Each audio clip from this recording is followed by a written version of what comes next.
салому дуруди бепоён ба шумо бинандагони азиз. Дар барномаи имрӯза видеоҳои ҷолибу даҳшатовару паранормалӣ аз саросари дунё барои шумо ҷамъоварӣ намудем. Саҳнаҳое ки бешак метавонад саргармкунандаву ҳамчунон даҳшатнок бошад. Албатта ҳатман бояд барои ин наворро тамошо кардан то охири барнома бояд бо некато бошед. Дар канал Обу Нашда Зангиларо пахш кунед. Як лайки дигар ва мо наворро сар мекунем. Рафтем. дӯстон, шумо тамошо ва рақобатҳои варзишии ҷолибро ҳамроҳ бо як Xbox ҳам ҷолибтар кунед. Регистратсияи осон, пур кардан ва гирифтани маблағ аз тамоми гӯшаву канори дунё ва коэффициентҳои баланд ва муҳимтар аз ҳама бонус то $100 бо промокоди NECA. Маълумотҳои лозима дар комментария ва ба шумо муваффақият хоҳонем. як гурӯҳ тамошобинон туристон ҷавонон мехоҳанд ки аз як канали субтропикӣ дар ин минтақа гузар кунанд ва ҳангоми гузарашон аз дохили туннели ҳамин ҷо онҳо телефонҳояшонро бароварда наворгирӣ мекунанд. ҳамаи ин ба хотири он аст ки таътилоте ки онҳо гирифтаанд, яъне рухсатӣ, фавқулода сипарӣ кунанд ва фаромӯшнашаванда бошад.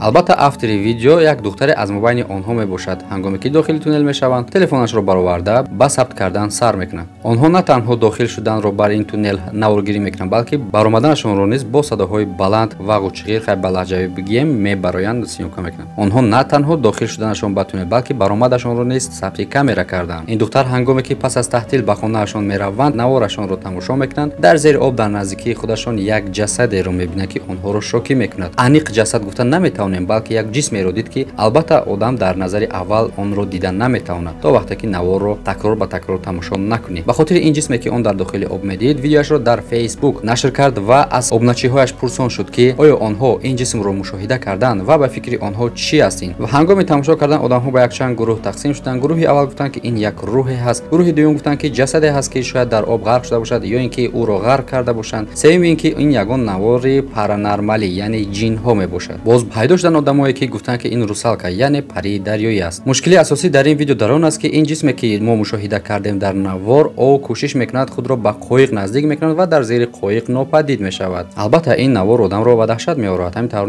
фикрҳои ақидаи худро дар комментария нависед ва мо роликро идома медиҳем.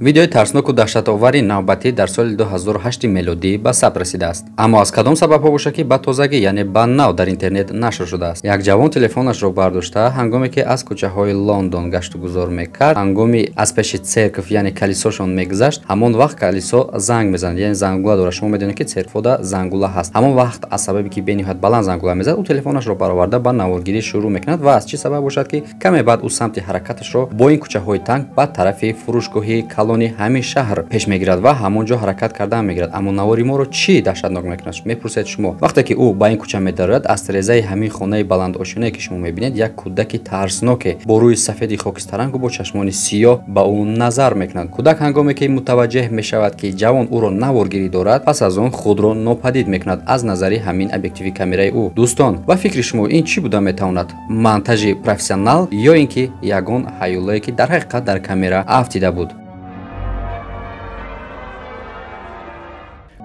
видеои навбатӣ тавассути як фарди индонезиягӣ бо номи Август сабти камера шудааст. ӯ ки аз шаҳри Сурапоё ба самти Бали мерафт, аввалин касе буд ки вориди ҳавопаймо шуд, яъне пас аз дарро кушоданд ва ба хотири ин аз дохили он телефонашро бароварда филмбардорӣ мекунад, ба хотири он ки ба ҳамсараш равон кунад. Selamat malam. 15B.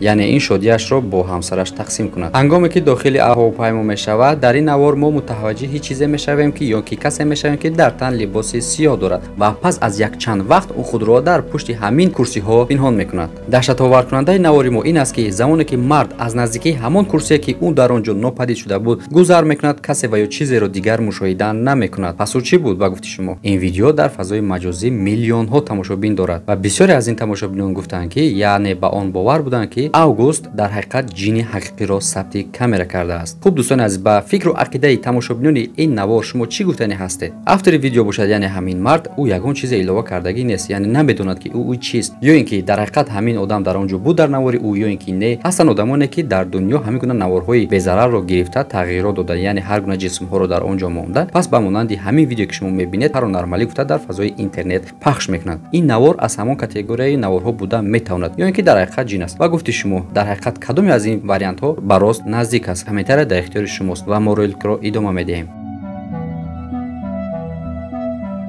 як гурӯҳ муҳаққиқини англисӣ, яъне англичано, ба забони русӣ гӯем охотники за привидения, онҳое ки рӯҳу арвоҳро ба гуфташон таҳқиқот мегузаронанд ва эксперимент мегузаронанд, ба ин ҷо меоянд. хонаеро зери назар мегиранд ки гуфта мешавад арвоҳи воқеӣ дар он ҷо зиндагӣ мекардааст. гуфта мешавад ки солҳои қабл пешвои мазҳабӣ ба хотири аз байн бурдани духтаре ки маҳкум ба марг буд зиндагӣ мекард. соҳибхона бар он бовар аст ки пешвои пештараи масеҳиён дар ҳамин хона, яъне худи ӯ не, балки рӯҳаш зиндагонӣ дорад ва ба аз ҳамин сабаб охотники за привидения, яъне ҳамон муҳаққиқоне ки арвоҳҳоро ҷустуҷӯ мекунанд, камераҳо ва ҳамон дастгоҳҳои махсуси худро дар ҳама ҷои ин хона муҷаҳҳаз мегардонанд. вале аз чӣ бошад ки яке аз ин дурбинҳо, яъне камераҳо, як иттифоқи бениҳоят даҳшатоварро сабт мекунад. як нафаре ки дар ҳамин ҷо узви гурӯҳи таҳқиқоти илмии ҳамин паранормалӣ буд, як лаҳза ба оина нигоҳ мекунад ва ҳангоми худро ба оина нигоҳ мекунад, даҳонаш бениҳоят зиёд калон мешавад ба ҳолати даҳшатовар, яъне ба ҳолати ғайримуқаррарӣ. шумо медонед ки таҳани одам ин қадар калон ва ранги сиёҳ надорад. ба он нигоҳ накарда ки онҳо мутахассиси ҳамин соҳа буданд, аммо он чизе ки иттифоқ уфтод, ягон таи онҳо на ба илм, на ба ақл